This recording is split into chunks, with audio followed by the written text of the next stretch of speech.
Parece magia, pero es ciencia. Por primera vez en la historia han nacido animales modificados genéticamente que se parecen a una especie extinta, el lobo gigante. En realidad no lo son, sino que son lobos comunes con algunos genes prestados para que se parezcan a ellos. Un rediseño de especies impulsado con una gran campaña de marketing con el que llegan muchos debates, entre ellos la finalidad del hito. Soy Marta Curiel. Hoy en El País, de hadas, capitalismo y ego. ¿Para qué revivir a los mamuts?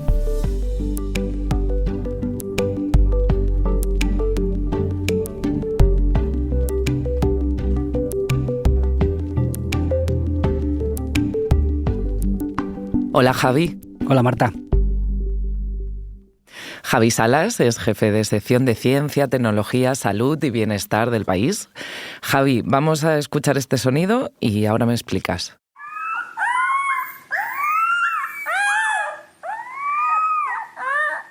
Cuéntame, ¿qué es esto? Pues estos son Rómulo y Remo, son dos lobos gigantes resucitados. Y ahora si quieres explicamos un poco mejor qué quiere decir todo esto, pero yo para empezar quiero decir que soy fan de este logro. Pero sin embargo, te hemos leído en el periódico y publicaste recientemente, ni han resucitado los lobos, ni son la primera especie desextinguida. Estuviste ahí rotundo y un poquito enfadado.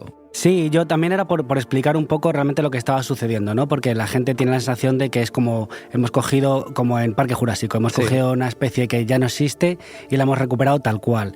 Y esta gente ha hecho una cosa un poco más complicada, que es coger especies que ya existen ahora, en este caso un lobo normal, y hacerle un par de toques, en realidad 14 toques en su genética, para que parezca un lobo gigante, ¿no? Esto que el Wargo de Juego de Tronos. Es un híbrido, digamos. Exacto. Hablas ahí de desextinguir. Esa palabra también es nueva. De hecho, creo que es lo que a todas nos ha llamado la atención de este asunto.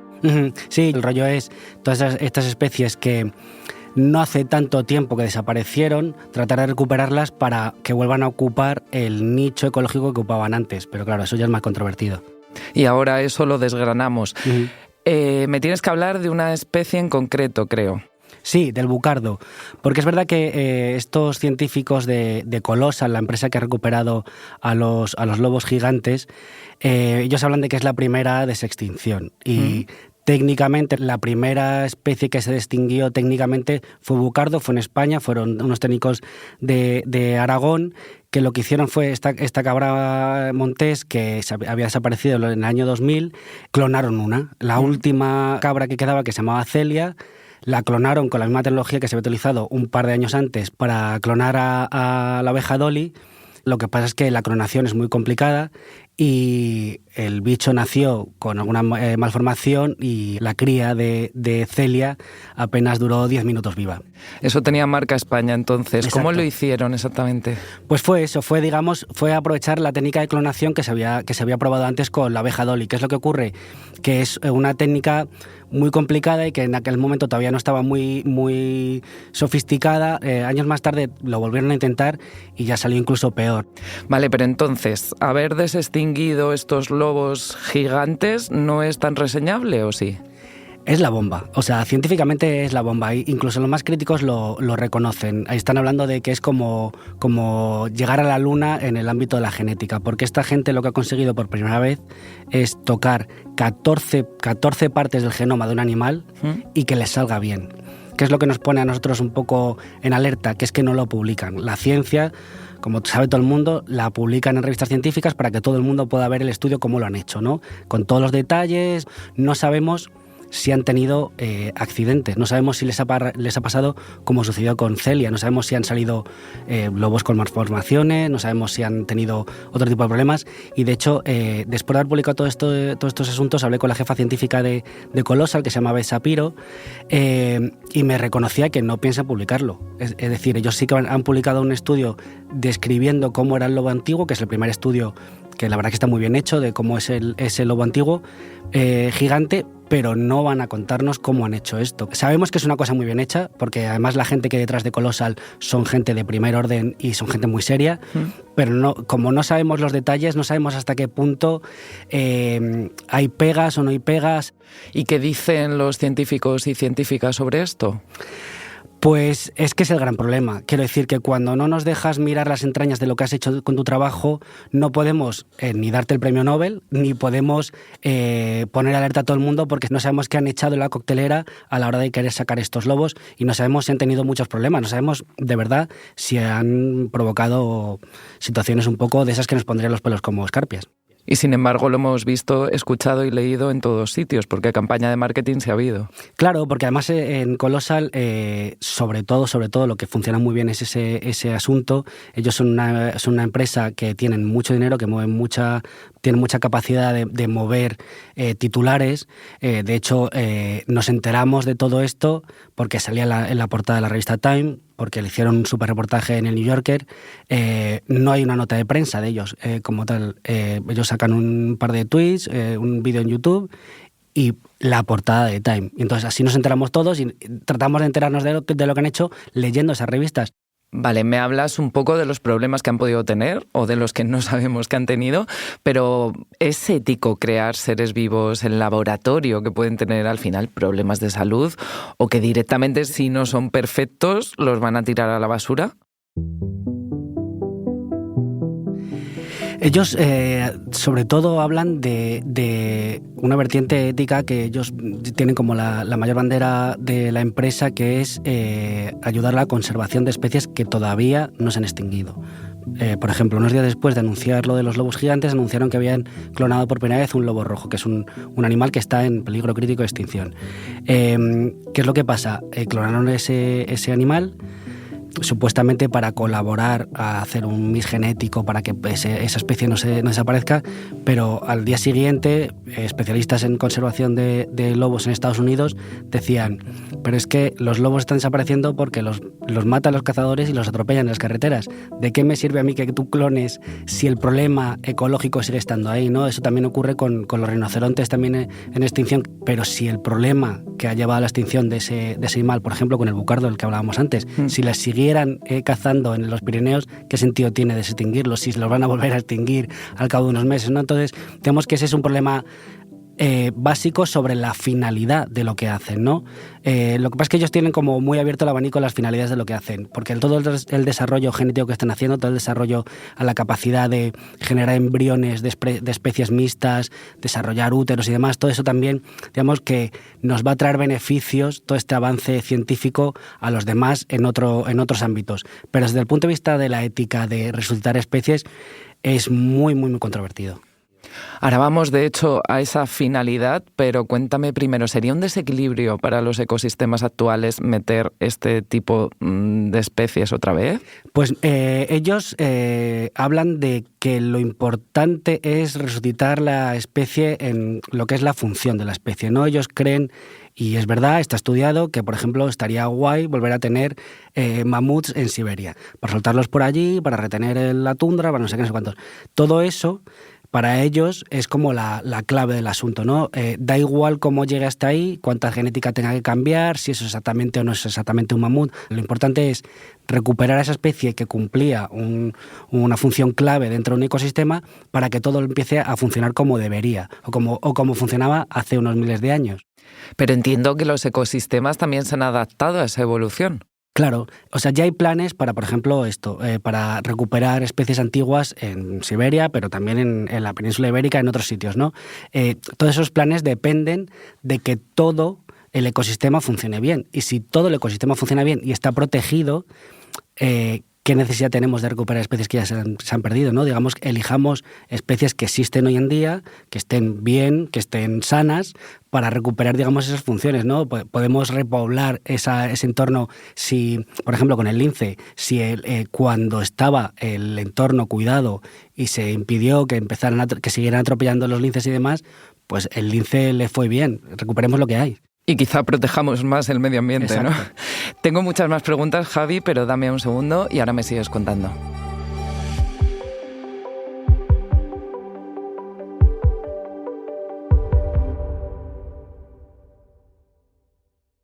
No es lo mismo ver las noticias que ser tú quien las cuenta. Tampoco es lo mismo leer una exclusiva que ser quien la consigue. Por eso, el máster de periodismo de El País te enseña el periodismo ejerciéndolo. Fórmate con periodistas en activo en las instalaciones de El País o la cadena SER. Apúntate en la primera convocatoria hasta el 2 de julio. El País.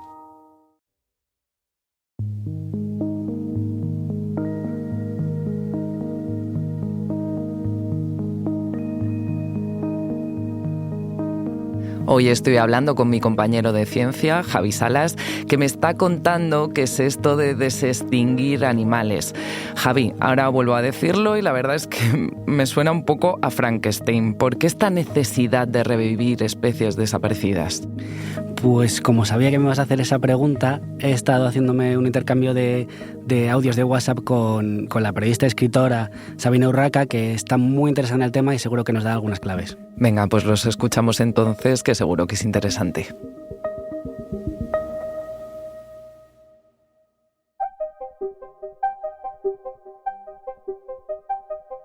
Yo no estoy realmente a favor de la desextinción. Yo soy extincionista en general del ser humano, entonces, bueno, creo en que deberían... Esto es un poco terrible, ¿no? Pero creo que no veo...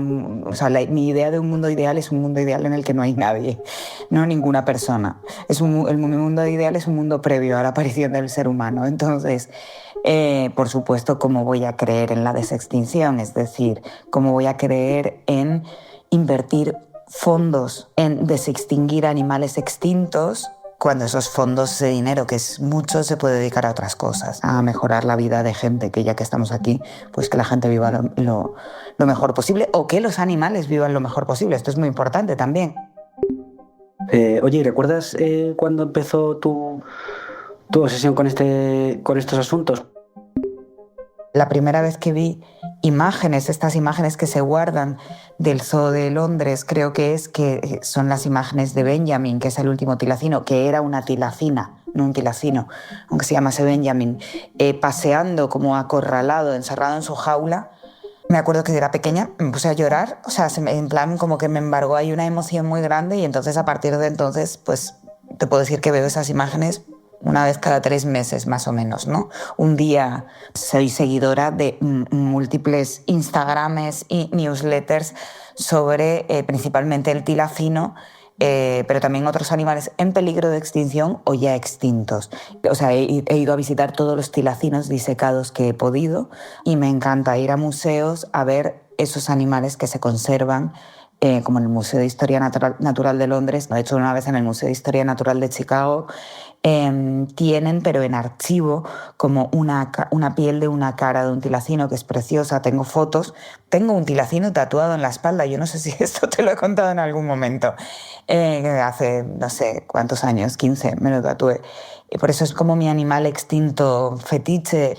En realidad, lo que más me divierte, más que la desextinción, es todo este mundo alrededor del tilacino, de gente que dice que lo ha visto, gente que, pues un poco como el monstruo del lago Ness, que es una cosa que me fascinó también mucho en la infancia y que me sigue encantando. A mí me pasa un poco eso, o sea, como que me gusta mantenerme en ese estado como de una fe mágica e infantil. Entonces yo entiendo a estas personas que, por ejemplo, están empeñadas en que el tilacino sigue existiendo, ¿no? Hola otra vez, mil gracias por tus audios. No te podía responder antes porque siempre estaba en compañía de criaturas pequeñas, no extrañas, sino de hijos humanos, y no había manera de encontrar un poquito de silencio. Mira, sí que hay una cosa que sí que me gustaría que desarrollaras un poco más, en que lo has apuntado, sobre por qué crees que nos fascina tanto esto. O sea, yo creo que es como una mitomanía. O sea, en mi caso yo diría que la fascinación por los animales extintos viene casi del mismo lugar que la fascinación por los duendes o las hadas o los fantasmas o las criaturas no mitológicas. Es decir, para mí entra un poco dentro del mismo saco.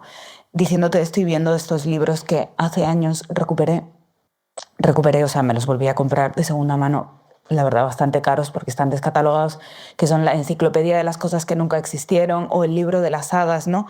Estos libros que eran como, no sé, que se empezaron a publicar en una época como de auge del New Age y en realidad libros para adultos. Era en realidad como para alimentar esa hambre de fantasía de los adultos. Esa sería como una de las vertientes, pero otra vertiente también de este deseo, ¿no? Y esta fascinación por la recuperación de los animales extinguidos es como una especie de afán capitalista, en el sentido de que queremos vivir en la época que vivimos, con las comodidades con las que vivimos, ¿no?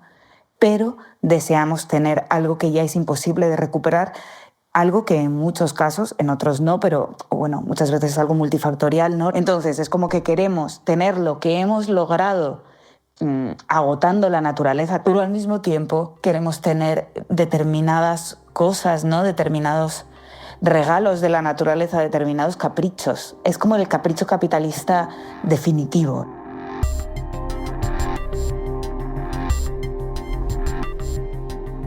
Bueno, lo primero, gracias a Sabina por dejarse liar para esto y participar en el podcast.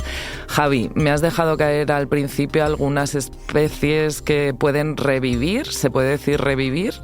Sí, revivir, resucitar, desextinguir, que es un poco más trabalenguas. Vale, pero ¿hay más especies en la lista? Esta gente está atrayendo a todos los especialistas en este tipo de especies extintas que están tratando de recuperar.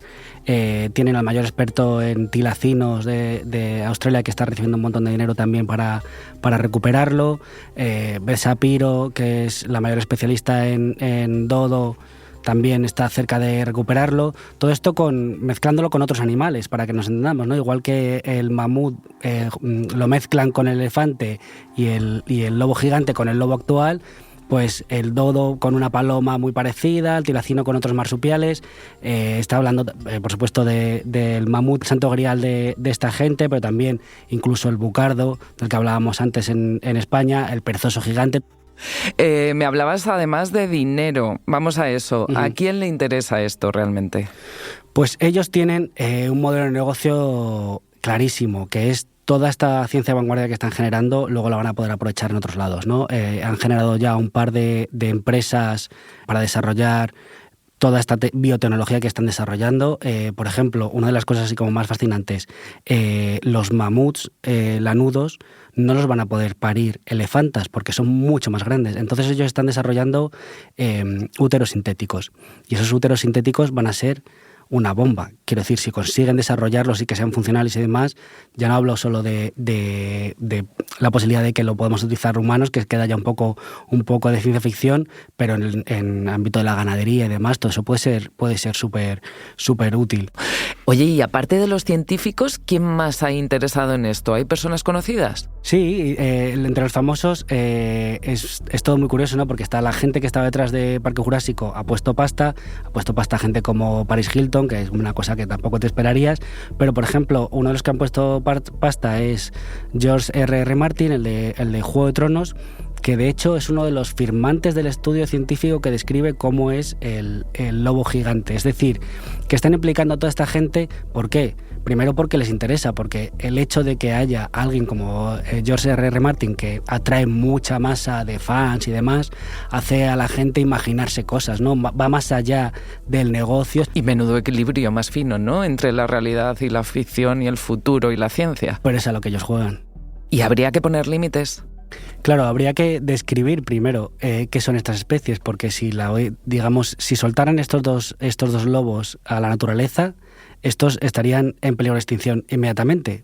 Digamos que nos metemos en un jardín científico, en un jardín legal, porque entonces habría que hacer cosas para proteger a esa especie. Todavía no tenemos el paraguas legal, cada país tendría que desarrollar su propia legislación si soltaran mamufantes en Siberia para saber qué hacer con ellos. Y luego está, evidentemente, el miedo que a todos nos da, que una vez aprendes a hacer esto, lo vas a utilizar para cualquier cosa, ¿no? Como sabemos que no están publicando lo que hacen, no sabemos qué otras cosas podrían estar haciendo. Espero volver a hablar contigo de esto y salvaguardar un poco este yuyu que me da al hacerlo. Estaremos al tanto de si resucitan al dodo, que eso sí sería una buena noticia. Gracias, Javi. Un placer.